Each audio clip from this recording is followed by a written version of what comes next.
The massive crystal dome of the Galactic Council chamber glowed with an angry red light as emergency alarms echoed through the corridors. Representative Colmarin pressed his four hands against the smooth surface of his desk, trying to calm himself as he read the report for the 7th time. His blue skin had turned a darker shade, something that happened when a species felt extreme stress. Around him, hundreds of other alien representatives whispered in their native languages. The translation devices worked overtime, filling the air with a mix of worried voices from across the galaxy. Some creatures floated in special tanks filled with liquid. Others sat on tall platforms designed for their massive bodies. A few hung from the ceiling, using their natural wings or tentacles. Colmarin looked at the holographic display floating above his desk. It showed a map of their galaxy with thousands of colored dots representing different worlds and territories. For 3 million years, this map had stayed mostly the same. Every species had their assigned areas. Every world knew its place. The borders had been drawn long ago by the ancient laws, and nobody had ever dared to cross them. Until now, 17 new dots glowed bright red on the map. 17 human colonies that should not exist. Each one sat in a sector marked as forbidden territory. Each one grew larger every day, despite the official warning sent by the Council. "This is impossible," muttered Counselor Thexandra, her snake-like body coiled around her speaking platform. Her voice carried the anger that all Council members felt.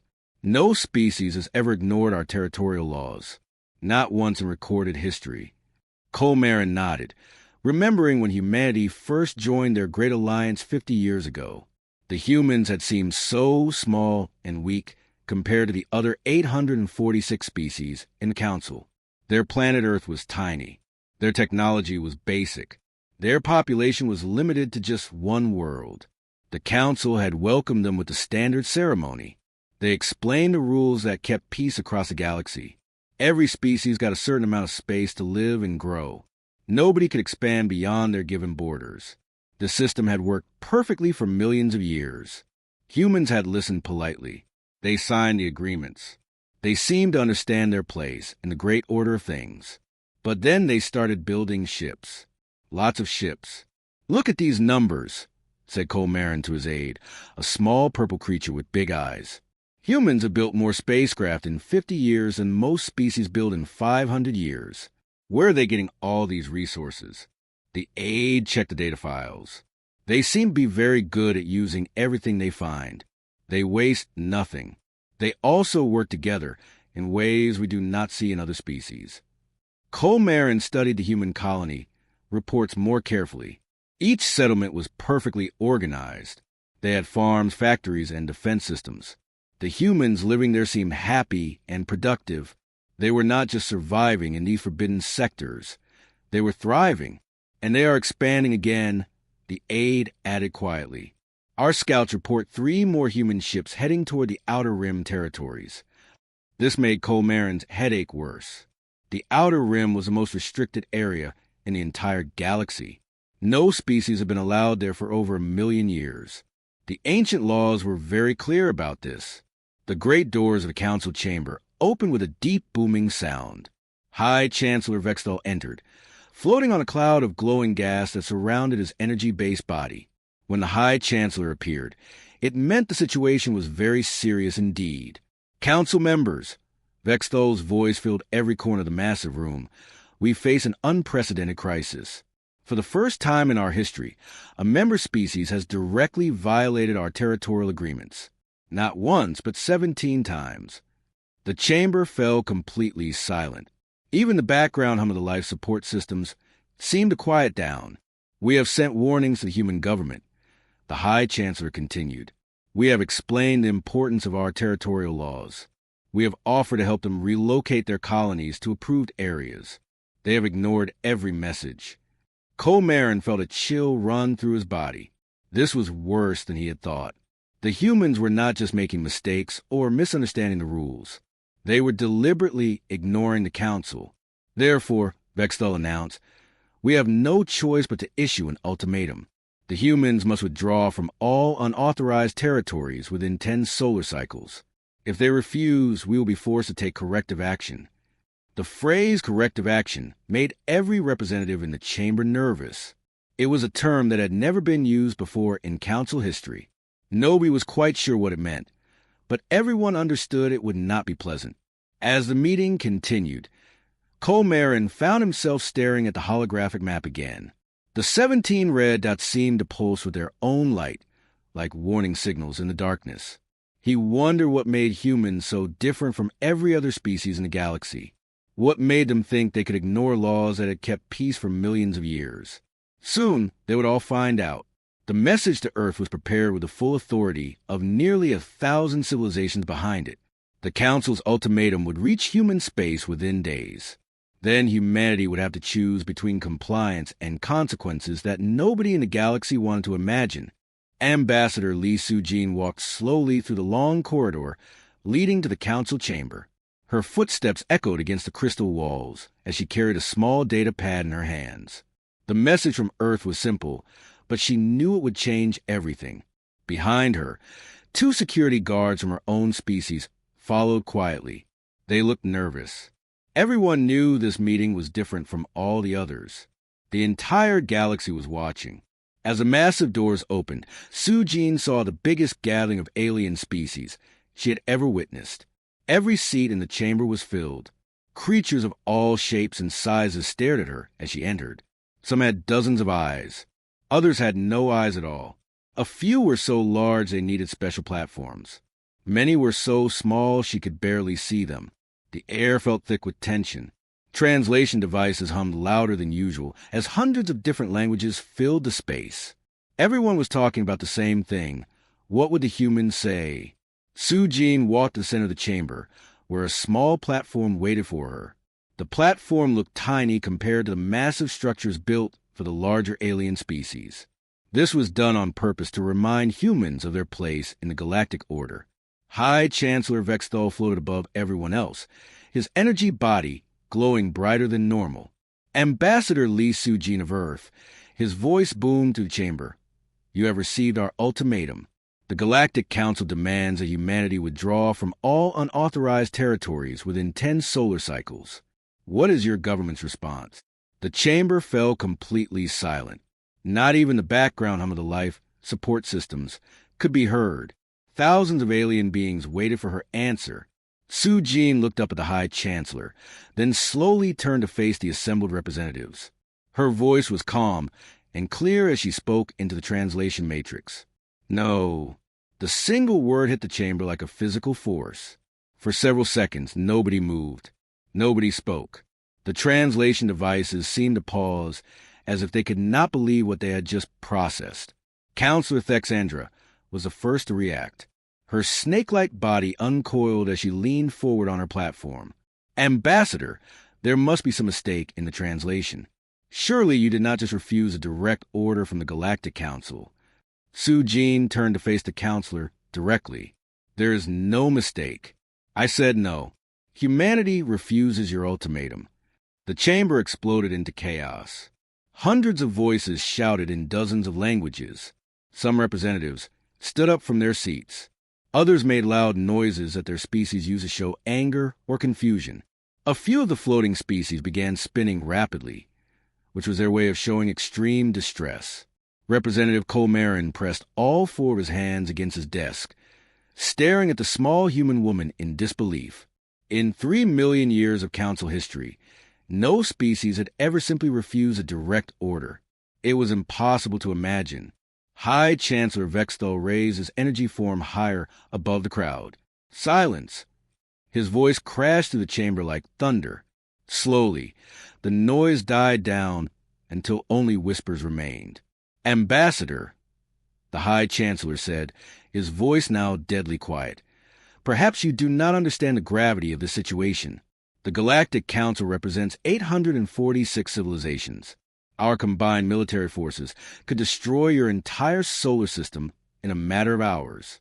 You speak for a single planet with primitive technology. How dare you refuse our lawful demands? Soo-jin smiled slightly, which confused many of the alien observers. Humans were supposed to be afraid in situations like this. Fear was the normal response when facing overwhelming power.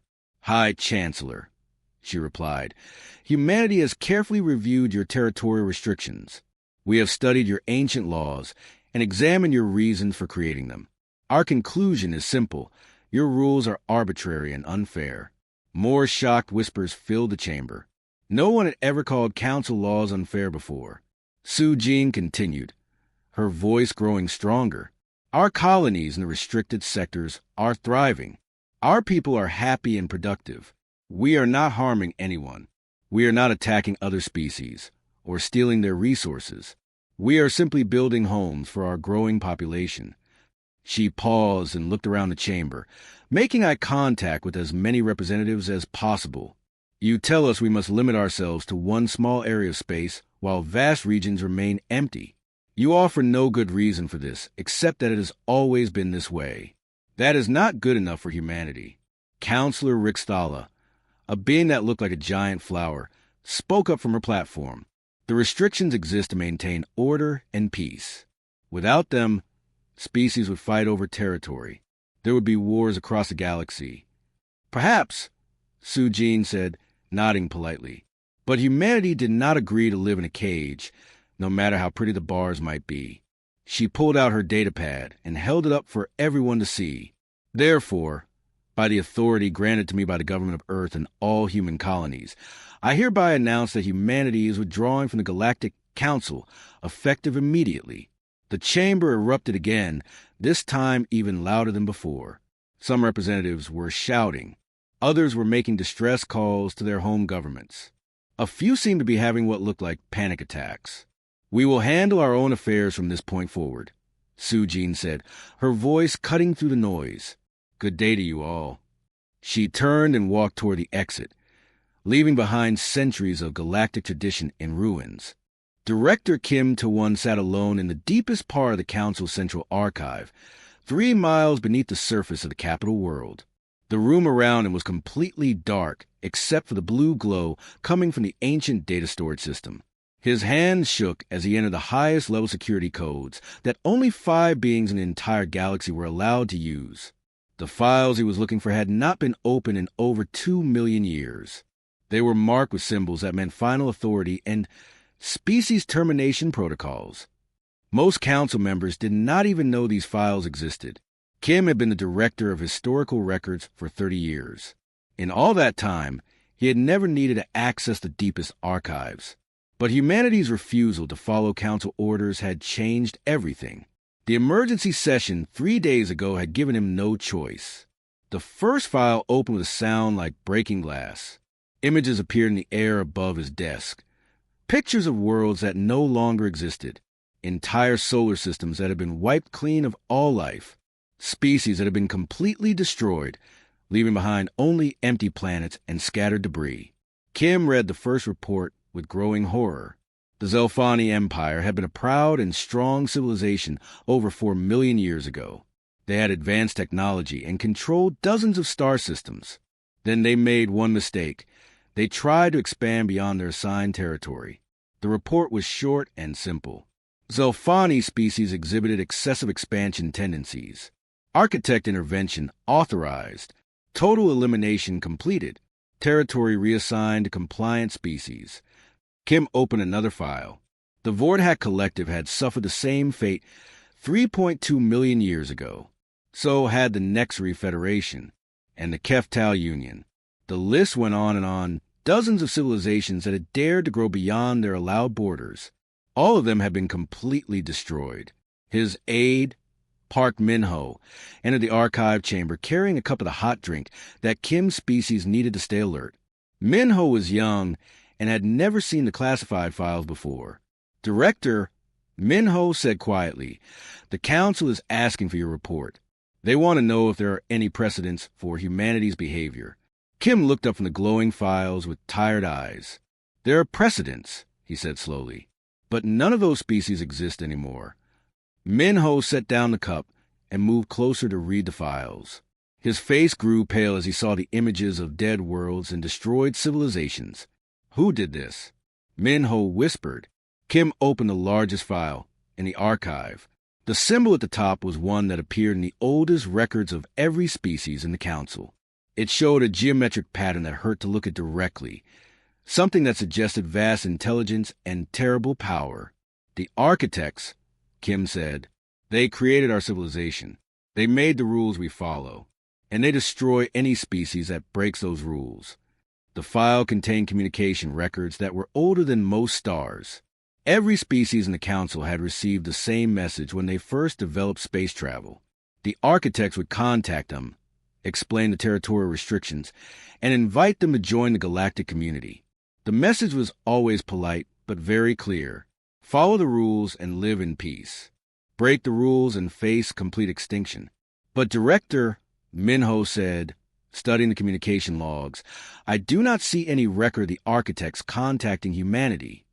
Kim nodded grimly. That is exactly the problem. Look at these dates. He pointed to the most recent architect communication in the files. It was over 50,000 years old, sent to a species called the Mordani when they first left their home system. Since then, the architects have been completely silent. They stopped making contact, Kim explained. For the last 50,000 years, new species have been invited to join the council by us, not by the architects.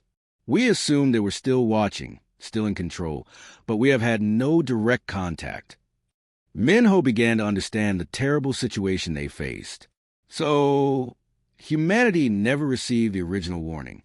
They do not know about the architects at all. Worse than that, Kim said, pulling up another file.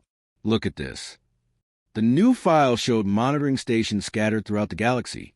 Ancient structures built by the architects to watch for species that might break their laws. For thousands of years, these stations have been quiet and inactive, but not anymore. 3 days ago, right after humanity refused our ultimatum, these stations began sending signals. Kim said, they are waking up. The monitoring data showed energy readings that were off every known scale. The ancient machines were not just activating, they were calling something, sending messages to coordinates far beyond the edge of known space, where the architects had disappeared millions of years ago. Minho sat down heavily in a nearby chair. They are coming back. Kim closed the files and stood up. His legs felt weak, but he knew what he had to do. The council needed to know the truth, no matter how terrifying it was. The architects built our civilization to serve one purpose, he told Minho as they prepared to leave the archive, to identify and control species that show excessive growth. For millions of years, we have done that job for them, but now a species has appeared that we cannot control. They walked toward the elevator that would take them back to the surface, back to the council chambers where hundreds of representatives waited for answers. And if we cannot control humanity, Kim said as the elevator doors closed, the architects will control them permanently. Fleet Commander Yoon Hae-jin stood on the bridge of the massive council warship Eternal Harmony, watching 300 vessels from 17 different species prepare for jump to human space. The fleet stretched out in all directions, each ship representing the most advanced military technology in the galaxy. Her own ship was the largest, built by the Carthani Empire and designed to carry entire armies. Around her, the bridge crew worked quietly at their stations. Most of them had never seen real combat before. The Council had not needed to fight a war in over 2 million years. Fleet status report. Hae-jin ordered, her voice carrying the authority of someone who had trained for this moment her entire life. All ships ready for hyperspace jump, Commander, replied her communications officer, Lieutenant Bae Sumin. Target destination is the Kepler 442 system, where humans have established their largest unauthorized colony. Hae-jin nodded and activated the fleet-wide communication system. Her voice reached every ship in the Armada. This is Fleet Commander Yoon. Our mission is simple. We will escort the human colonists back to their approved territory. We are not here to start a war. We are here to enforce galactic law. She paused, looking out at the stars that would soon become a battlefield. The humans may resist, but remember, they are a primitive species with basic technology. Their ships are small and poorly armed. This should be quick and peaceful. The jump to hyperspace took 6 hours. When the fleet emerged near Kepler 442, they found something that surprised them. The human colony was much larger than the intelligence reports had indicated. What should have been a small settlement had grown into a thriving world with orbital stations, mining platforms, and defensive satellites. "Commander," called out Navigator Han So-young from her station, "I am detecting human ships approaching our position. 12 vessels, moving in formation." Hygiene studied the tactical display. The human ships were indeed small compared to Council vessels, but they moved with precision that impressed her. "Open communication channels. Let me speak to their commander." The main screen flickered to life, showing the face of a human male with short dark hair and determined eyes. He wore a simple uniform with captain's markings. "I am Captain Choi Dae-hyun of the Human Defense Force Ship Soul's Pride," the man said calmly. "You have entered human territory without permission. State your business here." Hygiene was surprised by his directness.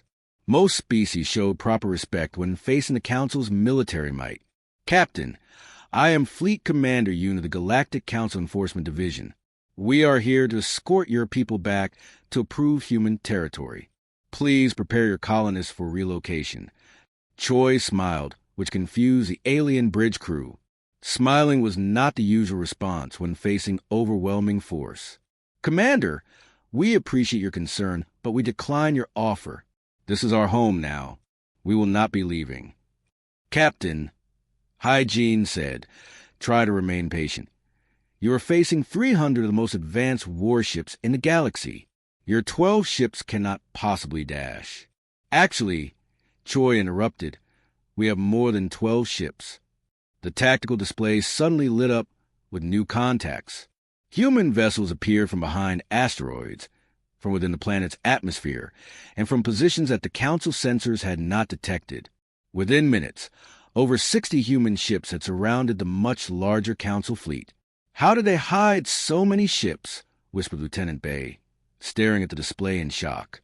Captain Choi's image remained calm on the screen. "Commander, last chance to leave peacefully. We do not want to fight, but we will defend our home." Hygiene felt her training take over. No species had ever threatened the Council fleet before. "Captain, you are making a serious mistake. Stand down immediately or face the consequences." The communication ended. For a moment, both fleets faced each other in tense silence. Then Captain Choi's ship fired the first shot. But instead of attacking the Council flagship directly, the human weapon struck the space between the ships, creating a cloud of metallic debris that interfered with Council sensors and communications. More human ships began similar attacks, using tactics that seemed designed to confuse rather than destroy. "They are jamming our targeting systems," reported the weapons officer. "I cannot get a clear lock on any human vessel." Hygiene ordered the fleet to advance, expecting the smaller human ships to retreat. Instead, the humans did something no Council military manual had ever described. They charged directly at the much larger alien vessels, using their speed and maneuverability to dart between the Council ships like small fish swimming around whales. Human weapons were indeed weaker than Council technology, but they used them in ways that the aliens had never seen. Instead of trying to destroy the massive enemy ships, they targeted specific systems, communications arrays, sensor dishes, weapon mounts. They were not trying to win a traditional battle. They were trying to disable their enemies.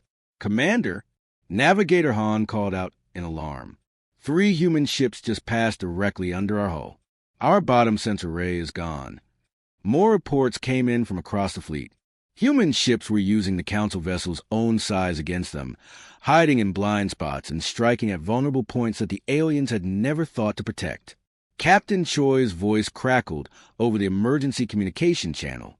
"Commander Yoon, your ships are very impressive, but they are built for fighting other large vessels.